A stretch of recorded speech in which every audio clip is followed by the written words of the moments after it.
존 물린더 목사님의 기도에 관한 지침서. 하늘 영역에서의 영적 전쟁, 기도의 문을 열기. 에베소서 6장 10절로 13절 말씀.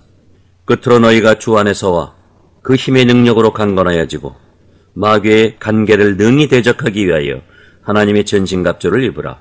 우리의 씨름은 혈과 육을 상대하는 것이 아니요 통치자들과 권세들과 이 어둠의 세상 주관자들과 하늘에 있는 악의 영들을 상대함이라.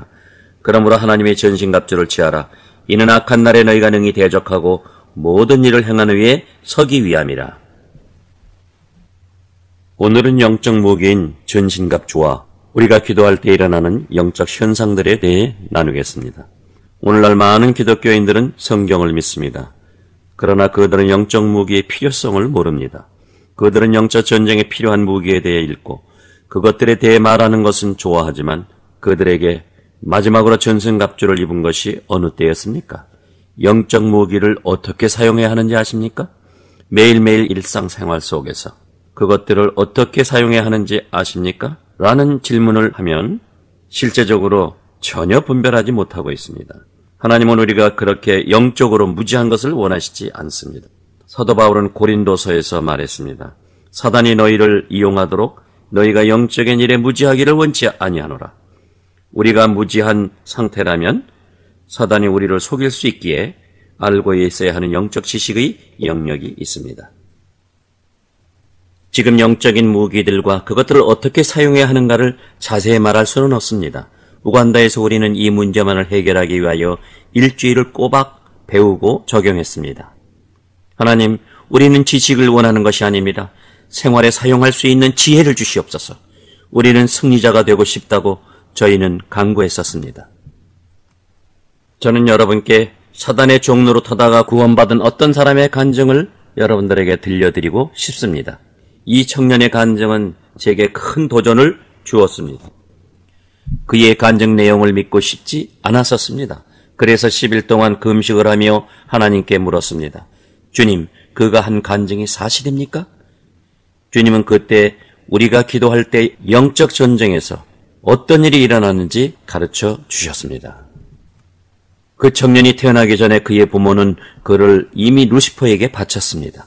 그가 아직 태중에 있었을 때 그의 부모는 루시퍼에게 그를 바치는 의식을 했습니다. 그가 4살일 때 그는 악한 영적 능력을 행했고 그의 부모조차 그를 두려워했습니다. 그가 6살 때 그의 부모는 그를 마녀들에게 바쳐서 사수를 훈련하게 했습니다. 10살쯤 되었을 때에는 악의 왕국에서 비범한 능력을 드러냈기에 평범한 마녀들은 그를 두려워했습니다. 그는 아직 어린 소년이었지만 이미 아주 잔인한 행동을 했습니다. 자라서 20대 청년이 되자 그의 손에는 많은 사람들의 피가 묻어 있었습니다. 그는 원하기만 하면 살인을 할 수 있었습니다. 그는 몰입하면 육체를 이탈하는 능력을 갖고 있었고 공중부양도 할 수 있었습니다. 때로 그는 비몽사몽간에 육체를 이탈했고 유체 이탈 여행을 했습니다. 사단은 그를 사용해서 많은 교회를 파괴하고 수많은 교회를 망하게 하고 수많은 목회자를 파괴했습니다. 어느 날 그는 기도가 충만한 한 교회를 파괴시키라는 임무를 부여받았습니다. 그 교회 안에는 많은 분열과 혼란이 있었습니다.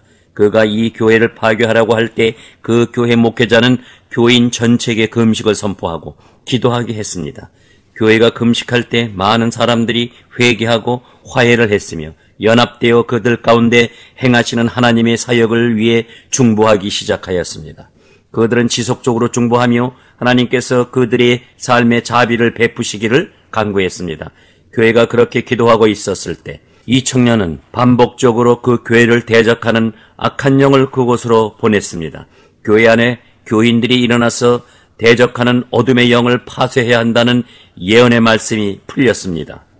그러던 어느 날 이 청년은 자신의 몸은 방 안에 두고 혼은 유체이탈 여행을 떠나서 강력한 악한 영을 이끌고 그 교회를 공략했습니다. 이것이 그의 간증입니다. 그 교회 위에 공중에서 움직이며 그 교회를 공격하려고 할 때 그 교회 위에 빛의 장막이 쳐졌습니다. 그리고 갑자기 천사 군단이 그를 공격하기 시작했습니다. 공중에서 싸우다가 마귀들은 도망가고 그는 천사들에게 체포되었습니다. 6명의 정도의 천사가 그를 붙잡아 그가 대적하던 교회 지붕을 통과해 제단 위에 그를 데려갔습니다.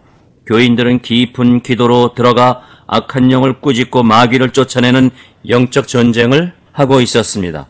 교회 목사님은 강대상에서 기도와 영적 전쟁을 이끌고 있었습니다. 믿기 힘든 일이 벌어졌지만 목사님은 교인들에게 조용하라고 하고 교회에게 성령이 주신 말씀을 말했습니다. 목사님이 청년에게 물었습니다. 당신은 누구입니까? 청년은 떨었고 마귀들이 그의 몸에서 나오기 시작했습니다. 교회는 축사를 위해 기도했으며 잠시 후 청년은 자신의 삶에 대해 나누기 시작했습니다. 청년은 주님께로 돌아왔고 지금은 복음 전도자가 되었습니다. 그는 사람들을 악한 영에서 자유케 하는 사역을 강력하게 하고 있었습니다. 어느 날 밤 저는 저녁 식사를 하러 갔습니다. 저는 이 청년에 대한 이야기를 듣고 그를 만나고 싶어서 그가 초대한 저녁 식사에 갔습니다. 저는 그에 대한 호기심이 많았습니다. 저녁 식사 자리에서 청년은 간증을 했습니다. 그는 많은 이야기를 나눴습니다. 때로 그는 자신이 과거에 행한 악행 때문에 괴로워 울기도 했습니다. 간증을 마친 후 그는 방 안에 있는 목회자들에게 요청했습니다. 목사님들께 요청합니다. 제발 교인들에게 기도하는 방법을 가르쳐 주십시오.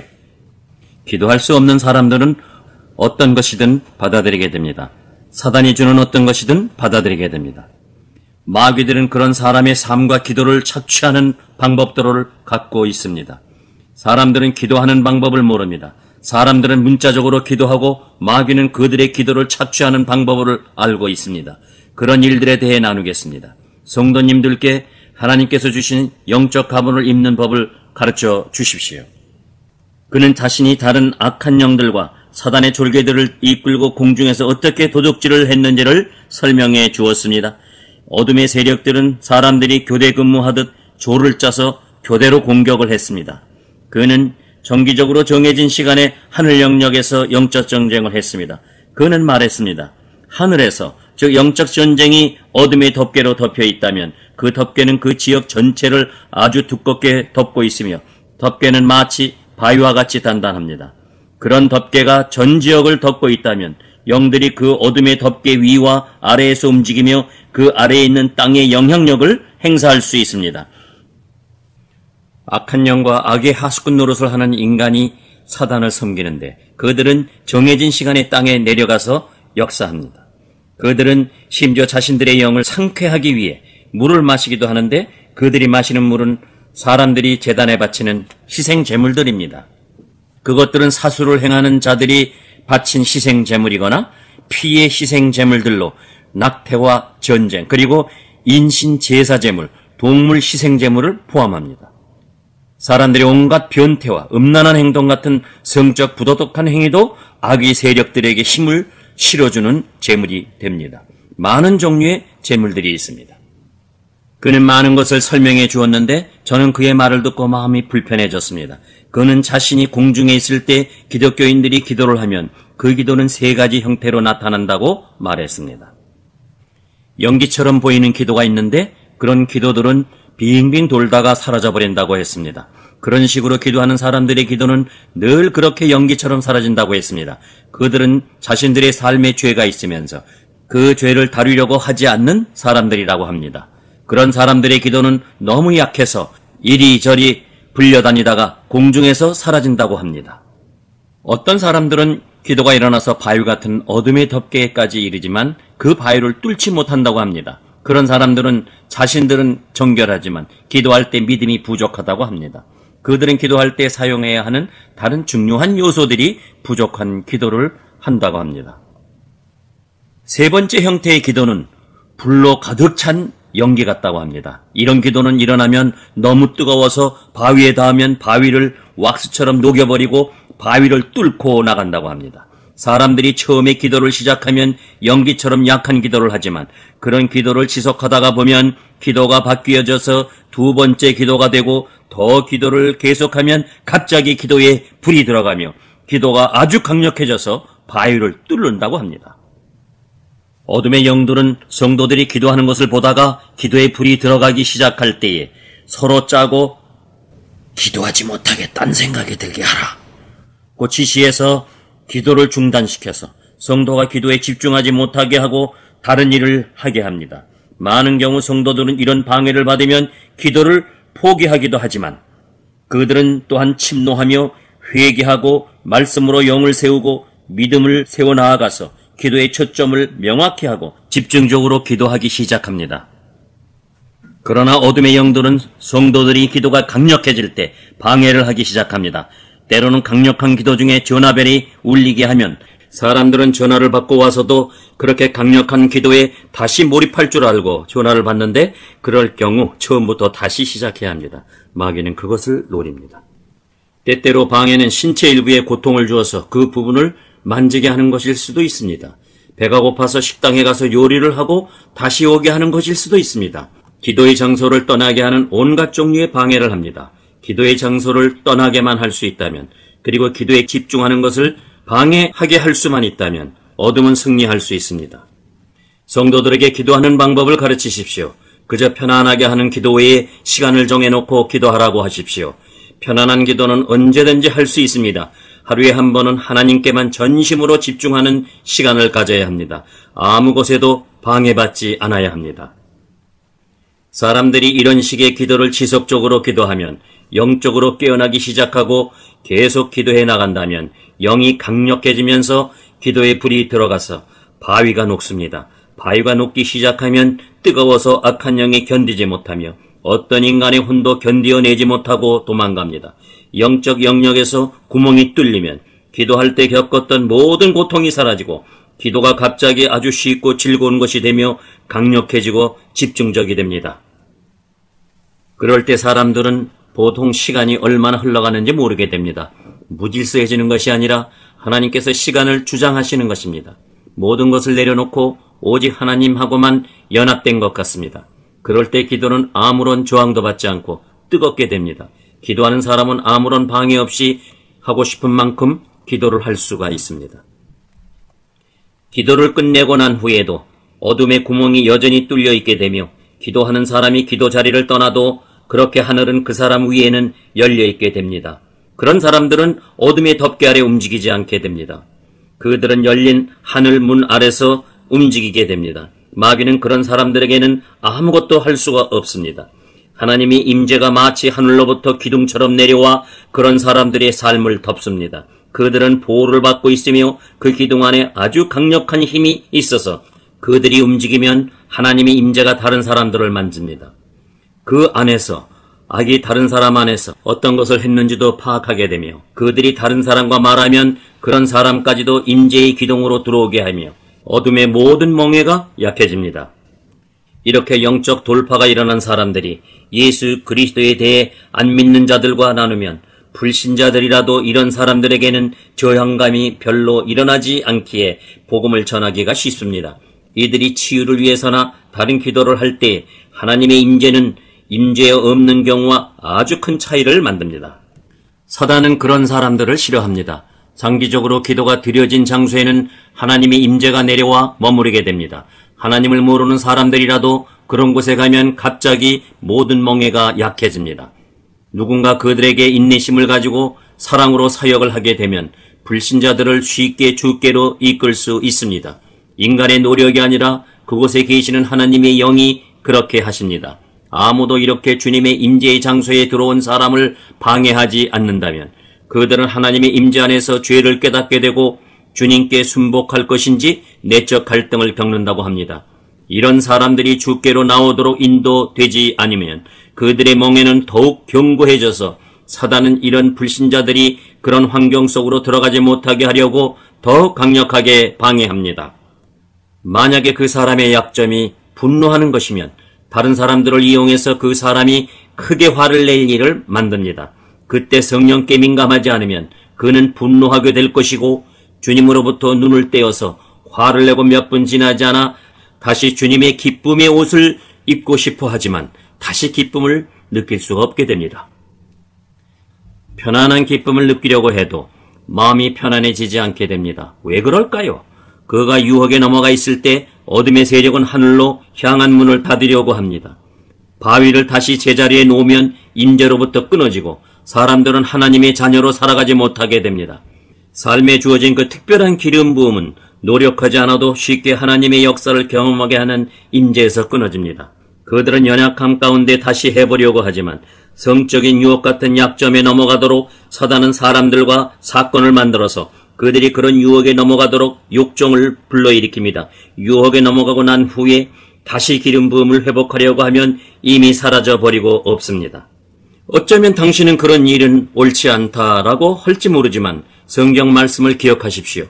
구원의 투구를 쓰고 의의 흉배를 입으라. 우리는 자주 이런 영적 전쟁의 무기의 중요성을 간과합니다. 그러나 주님은 기도 끝에 이렇게 말씀하셨습니다. 시험에 들지 말게 하시고 악에서 구하옵소서. 기도의 돌파가 일어날 때마다 우리가 여전히 연약하다는 사실을 기억해야 합니다. 우리가 완전하지 않다는 사실을 명심하고 주님께 구해야 합니다. 주님, 지금까지 기도한 이 시간이 즐거웠습니다. 제가 기도를 마치고 나간 후에도 시험에 들게 하지 마시고 악한 자의 유혹에 넘어가지 않도록 지켜주시옵소서. 적이 덫을 놓았다는 사실을 알고 있습니다. 어떤 덫인지는 모르지만 저는 아직 어떤 부분에는 약합니다. 유혹이 심한 곳에서는 제가 굴복할 수도 있습니다. 저를 지켜주시옵소서. 제가 유혹에 넘어가기 쉬운 곳으로 가게 되면 다른 곳으로 돌아가도록 도와주시옵소서. 제 힘과 능력 가운데 움직이지 않도록 해 주시옵소서. 저를 악한 자에게서 구해 주시옵소서. 그렇게 기도하고 나가면 하나님께서는 도와주십니다. 그래서 어떤 일이 일어나든지 우리는 감사할 수 있습니다. 사도 바울은 데살로니가서에서 그리스도 안에서 하나님께 범사에 감사라고 했습니다. 고난도 올 수 있고 어떤 것은 고통스럽습니다. 우리는 하나님께서 그런 일을 허락하시는 이유가 무엇인지 당황해야 합니다. 하나님께서 우리를 어떤 것에서부터 허락하시기 위해 그런 일을 하시는지를 알게 되면 우리는 오로지 감사할 것입니다. 하나님을 신뢰하는 것을 배워야 합니다. 우리는 하나님께 모든 상황 가운데서 감사해야 합니다. 사랑하는 여러분, 더 깊게 이 영역을 다루어야 하는지 확신이 없습니다. 저는 끝낼 수 없는 일은 시작하고 싶지 않습니다. 한 걸음만 더 나아가 봅시다. 그 청년은 이런 말을 했습니다.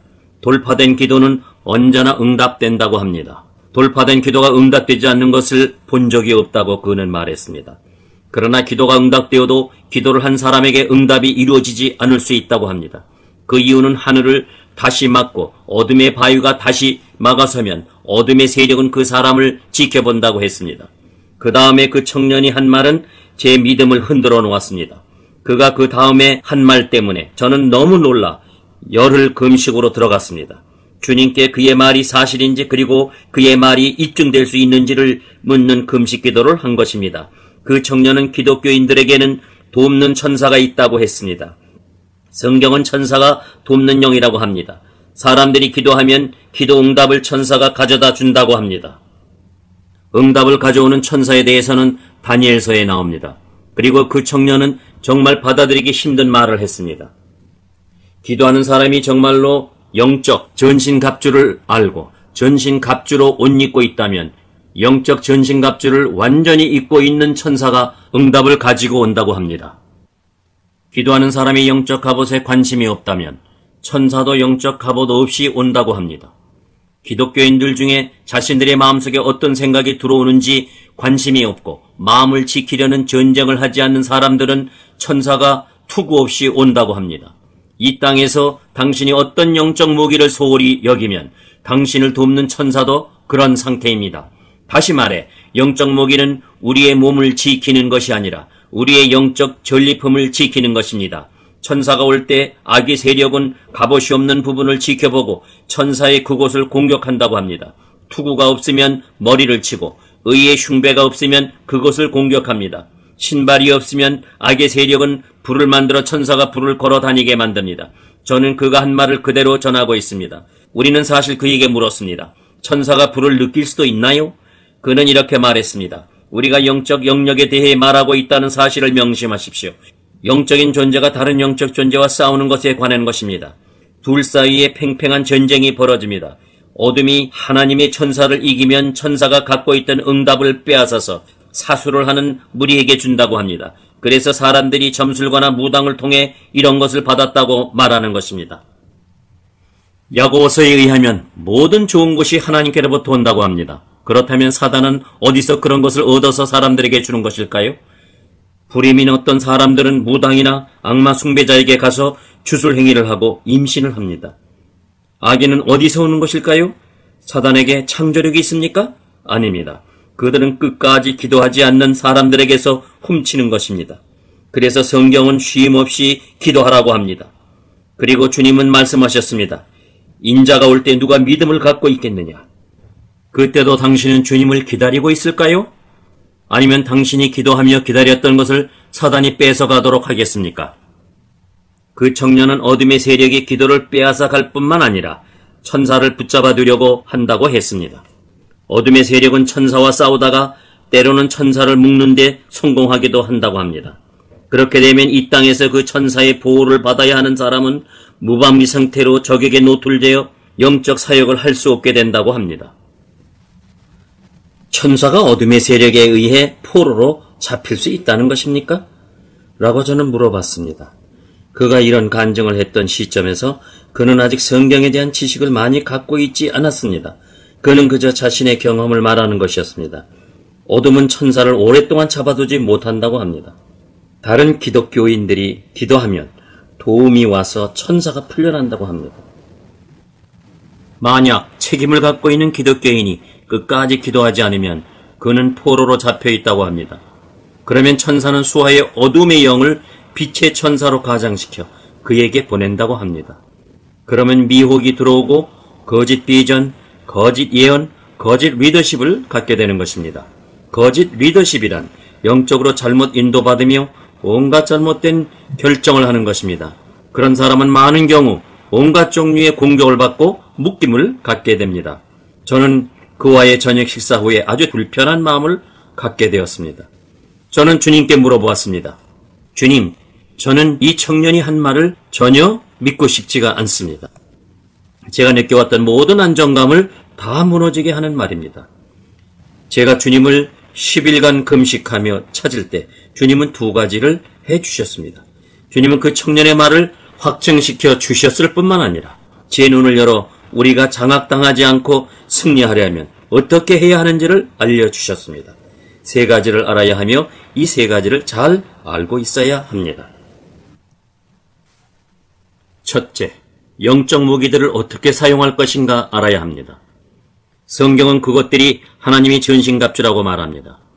우리의 전신갑주가 아니라 하나님의 전신갑주입니다.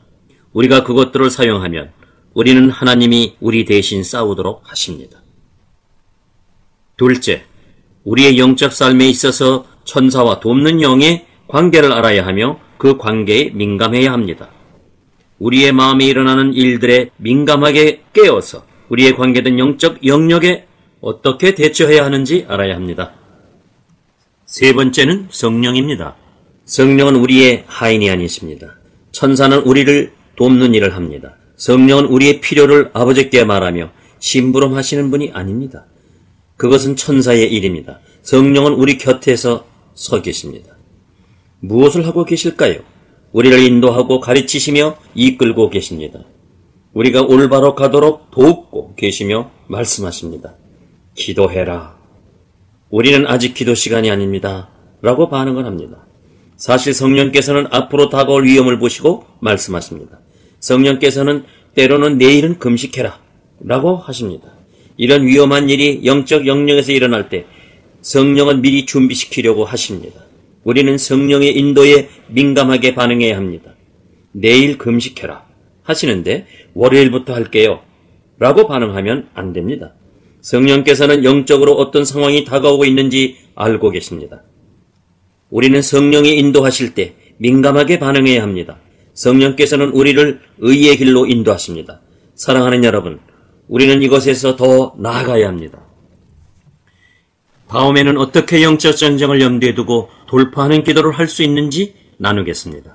한번 돌파하면 그 상태를 유지할 수 있습니다.